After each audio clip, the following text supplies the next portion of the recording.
మన పరిపాలనలో, మీ జగన్ పరిపాలనలో ఏకంగా మేనిఫెస్టో అన్నది ప్రతి గవర్నమెంట్ అధికారి ఆఫీస్లో కనిపించేది. కలెక్టర్ల కార్యాలయాల్లో మొదలు పెడితే సెక్రటరీల కార్యాలయాల దగ్గర నుంచి, హెచ్ఓడి కార్యాలయాల దగ్గర నుంచి ముఖ్యమంత్రి కార్యాలయాల్లో మన మేనిఫెస్టో కనిపిస్తూ ఉంటే, కనిపించే పాలన మనదైతే, ఇప్పుడు హోర్డింగ్లు పెడుతున్న రెడ్ బుక్స్ అని, రెడ్ బుక్ అని హోర్డింగ్లు పెట్టి ఆ రెడ్ బుక్లో కక్ష సాధింప చేయబోయే అధికారులు ఎవరు, ఎవరిని కొట్టాలి, ఎవరిని నాశనం చేయాలి అని చెప్పి ఏకంగా పేర్లు రాసి రెడ్ బుక్ అని చెప్పి దాన్ని ప్రకటించి ఏకంగా హోర్డింగులు పెట్టి ఆ రెడ్ బుక్ అనేది ఏదో ఘనకార్యం చేస్తూ ఉన్నట్టుగా రెడ్ బుక్స్లో ఉన్న పేర్లన్నింటినీ కూడా మేము వాళ్ళని కొడతాము, వాళ్ళని చంపుతాము, వాళ్ళ మీద అఘాయిత్యాలు చేస్తాము, అన్యాయాలు చేస్తాము అని చెప్పి ఏకంగా నిస్సిగ్గుగా దౌర్జన్యం చేస్తూ ఉన్న పరిస్థితులు కనిపిస్తూ ఉన్నాయి. శిశుపాలుని పాపాలు వేగంగా పడుతూ ఉన్నాయి. మొట్టమొదటిసారిగా కేంద్రంలో కేవలం 272 స్థానాలకు 273 స్థానాలకు గాను మెజారిటీ రావాలనంటే 240 స్థానాలకి వచ్చి ఆగిపోయింది బీజేపీ.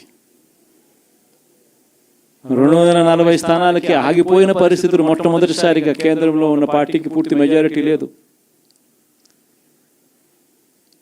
240 స్థానాలకి ఆగిపోయిన పరిస్థితులు. మరో పక్క చంద్రబాబు నాయుడు గారికి 16 స్థానాలు అంటాడు. ఎన్డీఏలో తానే చక్రం తిప్పుతా అన్నట్టుగా మోడీ పక్కనే కూర్చొని కనిపిస్తాడు. మరి ఇలాంటి పరిస్థితుల్లో కూడా రాష్ట్రానికి రావాల్సిన ప్రత్యేక హోదా అడక్కపోవడం, ఇలాంటి పరిస్థితుల్లో కూడా రాష్ట్రానికి రావాల్సిన ప్రత్యేక హోదా అడక్కపోవడం, అడిగి సాధించుకోకపోవడం, శిశుపాలుని తప్పుల్లో, వరుస తప్పుల్లో, పాపాల్లో ఇవన్నీ కూడా బాగాలే. ఇటువంటి పరిస్థితుల్లో కూడా రాష్ట్రానికి రావాల్సినవి, కావాల్సినవి అడగలేని పాలన, అడగలేని మనిషి రాష్ట్రానికి ఏం సమాధానం చెప్తాడు, రాష్ట్ర పిల్లలకి ఏం సమాధానం చెప్తాడు, రాష్ట్రంలో ఉన్న యువకులకు, పిల్లలకు ఏం సమాధానం చెప్తారు? శిశుపాలుని పాపాల్లో ఇవన్నీ కూడా ఇప్పటికే వేగంగా కూడా అందుకుంటా ఉన్నాయి. అదే జగన్ ఉండింటే, అదే వైఎస్ఆర్ కాంగ్రెస్ పార్టీ పాలన ఉండింటే ఈ పార్టీకే విద్యా దీవెన బటన్ అయిపోయి ఉండేది. జనవరి, ఫిబ్రవరి, మార్చికి సంబంధించిన క్వార్టర్కి సంబంధించిన Vidya Deevena fee reimbursement pending.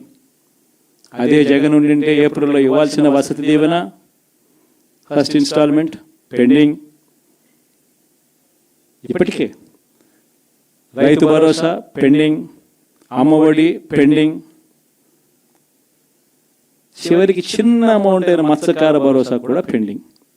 అదే జగన్ ఉండింటే ఈ పాటికి ఇన్ని బటన్లన్నీ ఈ పాటికి అయిపోయి ఉండేటివి.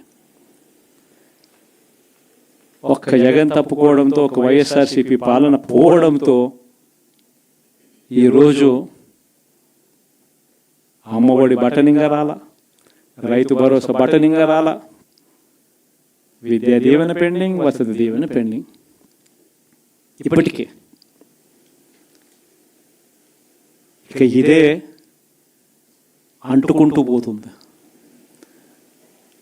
డిసెంబర్, జనవరి వచ్చే నాటికి ఏమయ్యా ఇవన్నీ మాకు చెప్పావు, 4,12,00,000 మంది ఓటర్ల లిస్టు, ఇందులో సగం మంది ఆడవాళ్ళే, అందరూ 18 సంవత్సరాల పైవారే ఓటర్ లిస్టులో ఉన్నారు అని అంటే, మరి వీరందరికీ 1,500 ప్రతి నెల ఇస్తానన్నాడు. సంవత్సరానికి 18,000.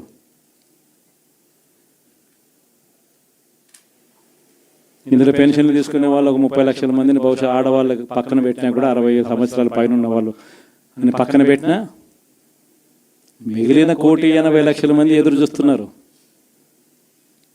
అప్పుడే చంద్రబాబు వచ్చేసాడు, చాలా రోజులు అయిపోయింది, ఇంతవరకు మాకు రావాల్సిన 1,500 నెల నెల ఇస్తానన్న 1,500 ఇంకా రాలేదేమో అని చెప్పి